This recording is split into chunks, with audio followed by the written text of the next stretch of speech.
And now the end is near. And so I reach an email from Intellivision in my inbox on this Saturday. Intellivision together again. We're back. And we have an email. It's an Intellivision pre-order update. It's not good news, but quite frankly, it's not anything I've not been expecting. We'll just go through it. The team at Intellivision has been working tirelessly to bring Amico, our family-focused entertainment system, to eager households around the world. We've grown us to a strong and stable company of more than 60 passionate team members spanning 3 continents, representing some of the industry's best talent. All of us are extremely excited to share Amico with you. We originally planned to launch the Amico in the autumn of 2020, but had to adapt during the midst of global pandemic, etc. But despite our best efforts and now facing new unprecedented international component supply and logistics challenges beyond our control, we want to apologise as we're going to push our desired launch date back yet again. In spite of these supply hurdles hampering our ability to fill all orders, we are focused and determined to deliver pre-ordered units by the end of the year. This will also allow us more time to optimise our operating system for future game development. We want to ensure that those who have anticipated the Amico for so long get a chance to enjoy it as soon as possible. Of course, we'll keep all of our customers and interested parties informed and updated on our continued progress. Everyone at Intellivision wants to thank you, our dedicated fans and loyal followers, for your enthusiasm and an incredible unwavering support for the Amico. As a special thank you to everyone who has pre-ordered an Amico, we'll be sending out a very special thank you gift to you via email next week. We cannot wait to share it with you what we've built and assure you the wait will be worth it. So I'll be calling this a day, at the launch price anyway. Given how the cost of this would be about $280 plus what I eventually realised would be about another £80 for the import costs, it's way too much for what you get. I didn't buy the Ouya when that was released, and that was about £100 for a Kickstarter console. In 2019 I bought the machine for just £20 from Game when they had a fire sale of these. I played with it, made a video about it, and then I've never switched it on ever since. It just sits there on a shelf like an ornament. It could actually be a plant pot, but I've left it as it is. It was just a bunch of crappy Android mobile phone games. Also, I understand that when the servers were shut down some time after, it renders the device completely inoperable, so I'd get nothing out of it even if I tried it now. But then I can't be bothered to try it anyway. But back to the Amico, and the point is that if this comes out, and eventually ends up at a cheap price, I'll check it out. But while I won't be feeling the pain, someone else will. And like Dreamcast guy and his fake anger over the Activision Blizzard situation, someone else is going to be upset. OEB Pete. He's already made a video. Yeah, I just... he's going to be less, hey everybody, and he'll soon be like John Rambo out for revenge because his console isn't coming out this year. I've not watched this particular video because the news came out at 5 AM UK time, which would have been 9 PM America time. And so, yeah, I guess he saw that and made a video straight away. But, yeah, even he's pissed off. So he's baying for blood. I mean, recently he extolled the virtues of a potential soft launch for the Amico because the Atari VCS went the same way. He bought one of those. It was $400 wasted. The new Atari pushed a few games out the door at exorbitant prices, didn't offer support to developers, pushed them all away, the ones that did turn up. And then once they'd eventually pushed the console itself out to all the backers, they gave up. And it's now just a complete paperweight. They've given up altogether. I mean, this email sounds like they're trying to go for a soft launch, but quite frankly, if you've been developing a console for several years, and even revealed it for the first time in October 2018 at the Portland Retro Gaming Expo, and even then said they must have been working on it for some time, and it's still not ready for October 2021, then another 2 months for Christmas is not going to happen. It's not going to happen. It's that straightforward. And then let's just look at a recent video, the Friday lunch tour with the Intellivision crew. Evil Knievel, the staff couldn't get it to work, and they just, I think that time it did kind of work. But there's other times they're playing it, they're all smiling, of course, because they're earning lots of money. Yeah, so here's the one where they don't even get it off the starting blocks. It'll just kind of, whatever they did, it didn't work. They can't get the thing to work. So only 2 of them got the rocket to set off, and it just seems to be an expensive game of darts. That's it. That's your game. Your rocket lands on the dartboard and that's it. Yeah, and even then it doesn't work. And then we have Cornhole, which is still, as I've said, it's only in its prototype stage. Only still in its prototype stage.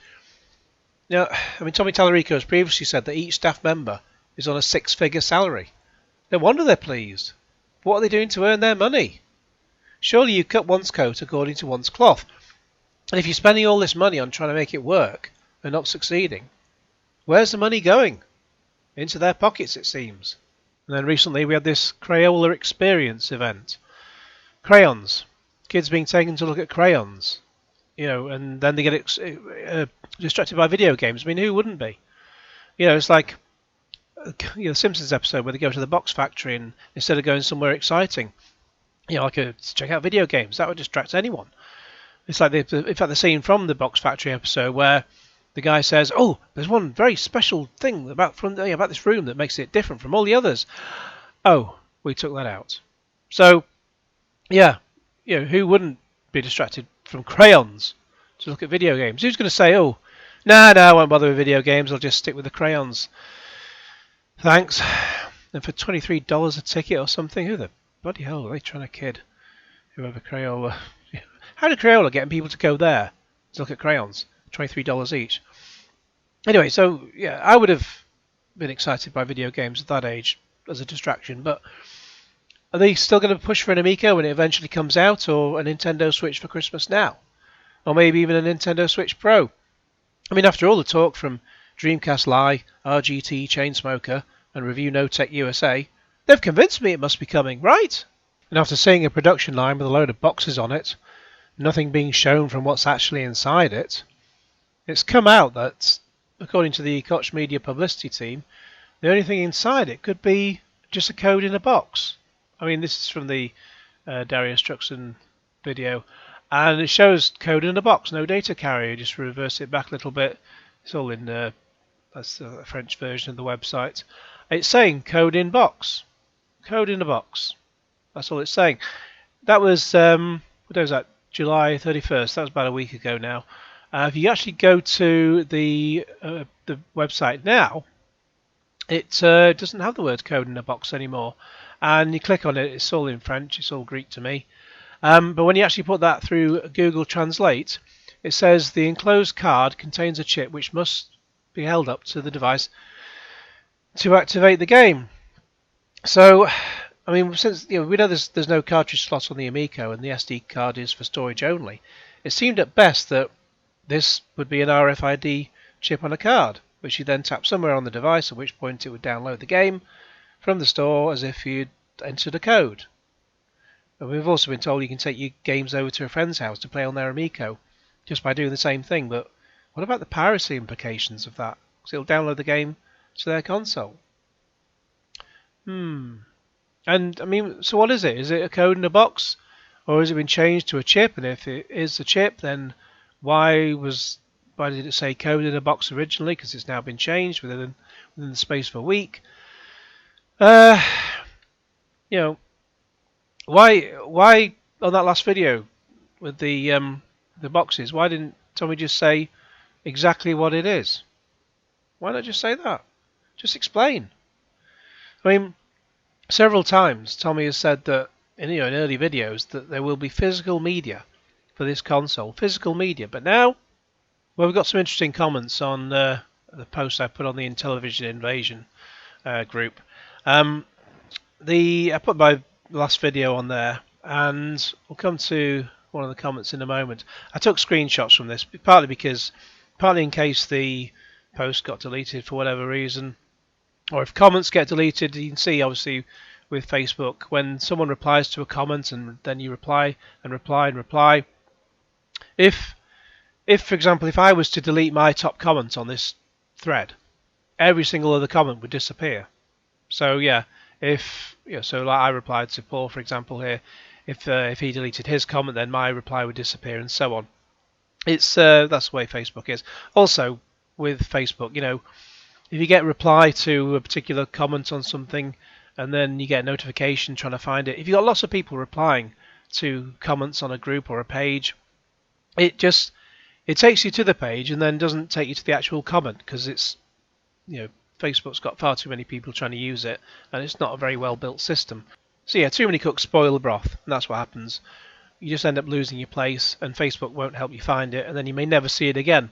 And if lots of people are replying to a particular comment, you may never see it again anyway. It's just a bit of a crap system that Facebook have. But anyway, okay, so here's my comments. So they've not confirmed about how any of it will work or what it even is, or whether it's just an RFID device.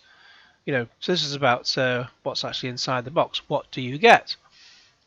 Paul said, well, if that's true, if that ends up being true, it's pretty deceptive of Intellivision to be calling it physical media.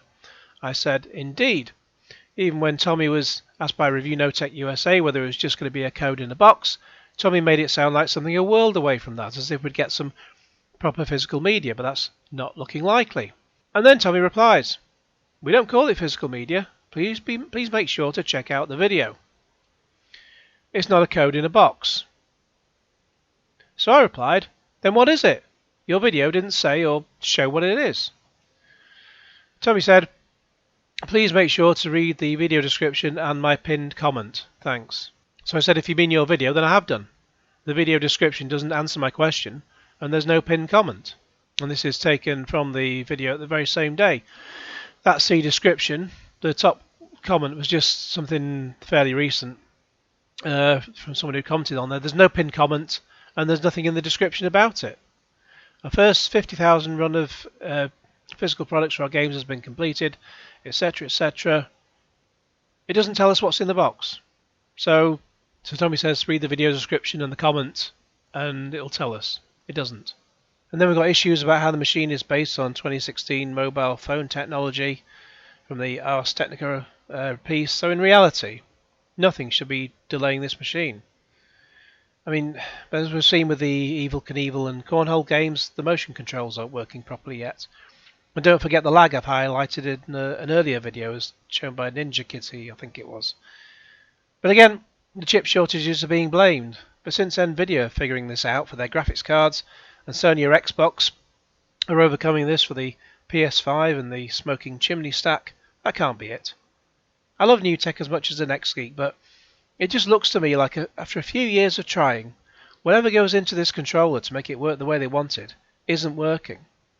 I mean, I'm not an expert in this, but if the Nintendo Wii could manage it in 2006, why can't the Amico in 2021? Perhaps the controller is just too ambitious. Sure, it's great to have a screen and a fancy dial if it can work with the games that will run on the machine, but if it doesn't, and even then, like a mobile phone, the battery life is going to take a hammering. Everyone would have loved a screen on the PS5 controller, for example, sort of where that rather pointless tap pad is that they brought in on the PS4, which was there for a few games. And then they could have done something decent with it for the PS5, like got rid of it, but no, it's still there. I haven't seen anything that uses it yet. But yeah, even with the screen on the PS5 controller, the battery life would take even more of a hammering. It's just be a nightmare. But according to that email, next week there'll be a special thank you gift by email. At this point, I'll wait for that, make a video, then call it a day. I